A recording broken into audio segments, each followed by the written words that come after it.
So, good day mga ka-2J. It's me again, Nelcraps PVC Toygan.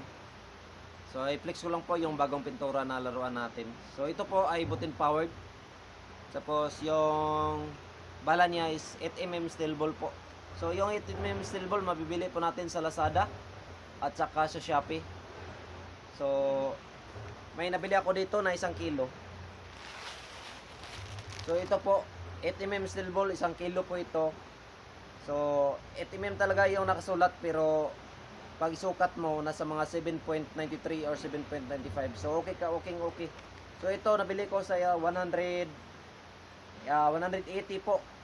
So, 450 pieces in 1 kilo. So, isasahin po natin yung parts ng unit natin. So, unahin natin dito sa bat. So, yung bat niya is removable lang. Hindi po siya retractable. Removable lang po. So, pag remove, ganito lang. Ano lang, counterclockwise po. So, counterclockwise lang po yung pag-ikot. So, ganito yung itsura ng bat natin. Yung bat natin ay may ano na sa likuran, yung sa niya, dulo. May rubber na po siya, so hindi na siya masakit dito sa balikat. So, yung nilagay ko na pangdugtong dito sa bat is 1/2 male adapter at saka dito 1/2 female adapter. So, okay po siya kasi matibay talaga. Yung makakapal. Tapos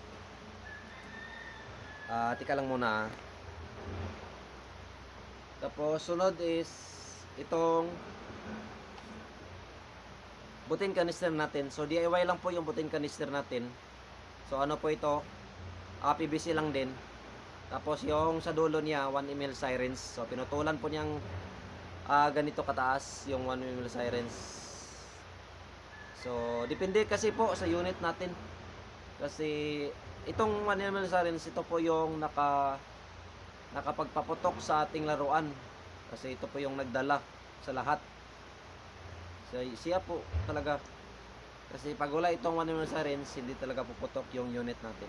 So, isa po ito sa nagpaputok. Pero main po talaga siya na nagpuputok. Kasi pag wala po ito, hindi talaga puputok. So, marami naman kasi yung butin. Kung walang butin, hindi naman puputok. Pero sa anong tawag natin, sa mga parts lang po niya. So, isa po ito sa nagpapuputok sa laruan natin, sa unit natin. So, ito po yung housing niya. Removable lang po din ito. So, ganyan po yung housing niya. Removable din. At ito naman yung check bulb niya. Yung check bulb. So, kunin natin yung check bulb niya.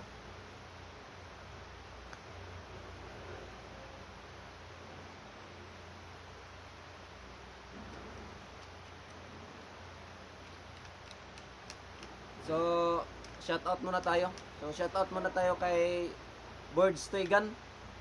So, yung mga gawa niya, talagang maganda talaga. So, yung gawa ni Birds Toygan is mini predator. So, maganda talaga yung mga gawa ni Birds Toygan. So, shoutout tayo, boss. At sa mga followers ko dyan, at sa mga nag-like at saka subscribe. So, nag-respect na po ako sa inyo. Kada subscribe po ng na-respect po ako. So, dinadalaw ko din yung channel niya, YouTube channel nila. So, thank you mga bossing for your support. Our munting vlog. So, maliit lang yung vlog natin. So, vlog lang natin para ma-flex yung mga laruan nating gawang laruan natin. So, ito po ay continue po natin. Ito po ay removable barrel. Sorry, yung barrel niya is PVC lang din. Tapos apat na layer po. So, unang layer yung main barrel natin na 8mm steel ball, 8mm aluminum tube. Tsaka yung ikalawa is 1/2 chrome pipe.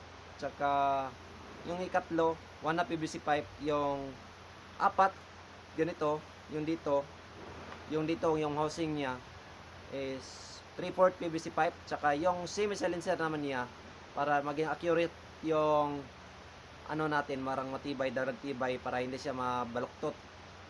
So 1 inch po yung yung diameter po niya. So ito po ay yung barrel natin, removable barrel. So ito po yung kabubuan ng unit kapag walang parts. So may handle na po siya dito, hindi ko alam kung anong tawag nito pero nilagyan ko ng ganito. Tsaka may screw po siya dito. Dito may screw po siya. Tapos super glue lang po yung nilagay natin na pangpikit. So talagang matibay talaga siya. So matibay po siya. So yung handle niya is PVC lang din. So ganyan lang po yung handle niya. Tapos yung igniter natin is cricket igniter lang po. So madali lang palitan kasi mura lang, tapos madali lang i-replace kasi easy to replace lang po. So yung ginawa nating ano kasi housing is yung sa lighter din. Tapos may trigger guard na po siya. To trigger guard. So may built-in trigger na po siya. So built-in trigger. So madali lang talaga palitan yung igniter pag masira. Kasi yung ikadalawang maintenance po ito sa unit. Yung trigger. Kasi yung una, yung sirens, 1 ml sirens. Tapos itong trigger. Igniter natin. So yung scope niya is 3x9x40. So maganda pong scope na to kasi madali lang i-zero. Tapos ano po siya, malinaw. So may zoom po siya. Ito yung zoom niya. Tapos may adjuster po siya may adjuster po siya dito. Hindi ko alam kung anong tawag na adjuster dito. Basta alam niyo yun, yung mga kabisado na po sa scope, kasi hindi po ako kabisado sa scope. Pero yung 3x9x90 natin maganda. Tapos may isa pang scope yung mataas, 3x16x44. 4x16x44. So malaki yun, malaki at mataas. So maganda din yun. Pero ito okay na rin kasi madali namang masiro. Tapos malinaw.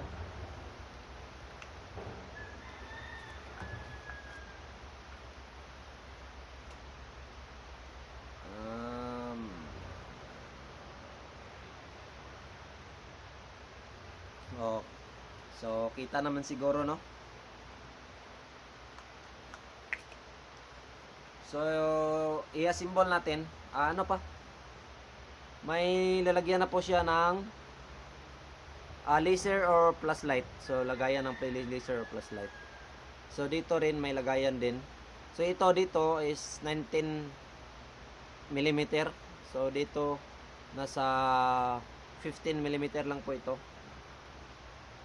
Ano lang po, nasa mga 14 to 15 mm lang po dito. Pero dito talaga nasa 18 to 19 mm. So lalagayan ng flashlight at saka laser. So magkabilaan yan. So hindi pa natin nalagyan ng bipod. So hindi na natin lagyan yan.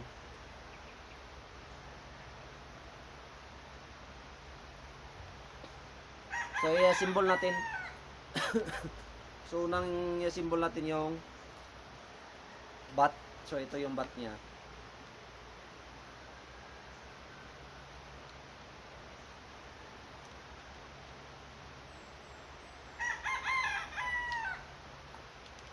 So may marking po siya dito.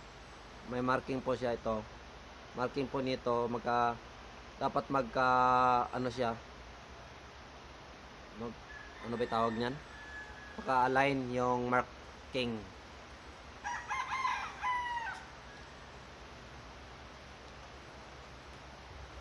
Sunod po ay itong barrel natin. Yung pinaka-barrel niya. So ginawa kong removable barrel po yung unit kasi para pag i-ship natin. So ano siya, hindi siya mahaba. So medyo ano lang siya, ano ba tawag dyan, basta hindi siya mahaba kung ipa-ship natin, ipa-deliver natin. So sunod yung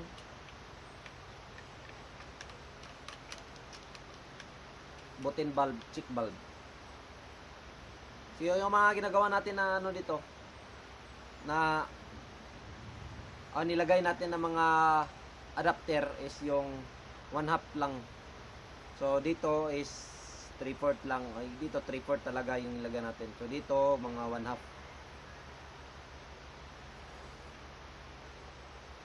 Sa nakasanayan ko kasi mga 1/2 male adapter and female adapter lang po yung nilagay ko sa sa check valve at saka sa chamber natin. So ito po yung button housing po. Yung button housing dapat nakaposisyon po rin siya ng ganito. So yung ano lang, yung haba lang na ganito is dapat nakayoko. Tapos yung haba na dapat nakataas yung posisyon niya sa taas. So ganyan lang po. Tapos yung butane canister niya,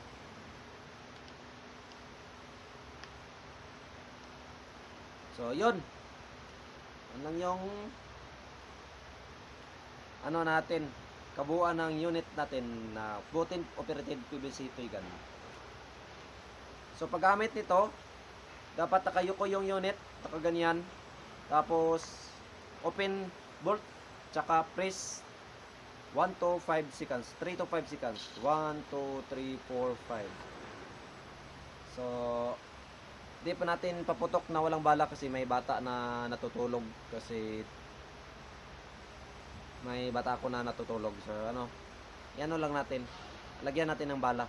So may tatargetin natin, may target tayo na 16 meters po yung layo niya.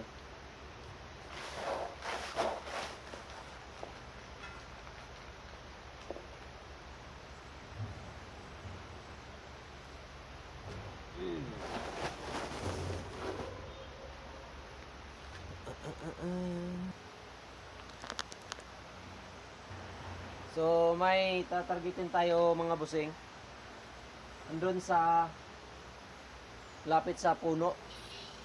So may nakasabit doon na plastic. So yan, yun yung targetin natin. So 8mm steel ball yung pumbalat. So tatlo lang po yung i-try natin. So try natin itama yung tatlo, lahat yung tatlo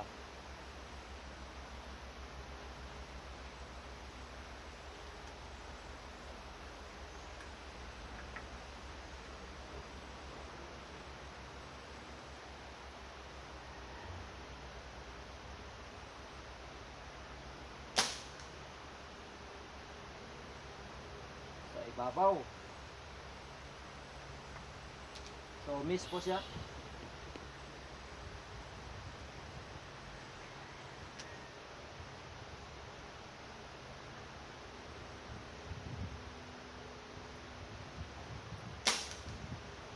Hit. Second shot, hit. May katlo.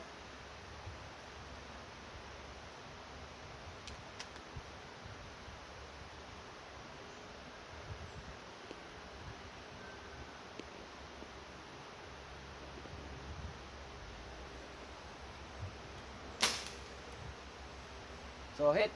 So unang tira lang po yung na-miss natin kasi pagalaw-galaw yung target kasi ganyan, no? May hangin kasi. So yung dalawa at katlo okay naman. So tinamaan naman. So yun, 0 na po yung unit natin. So thank you po sa lahat ng nanonood. At sa mga nag-inquire naman, so hindi natin nasasagot sa comment section. So may nilagay ako na FB account ko, doon lang kayo mag-message kasi hindi tayo basta-basta sa YouTube. Sikreto lang.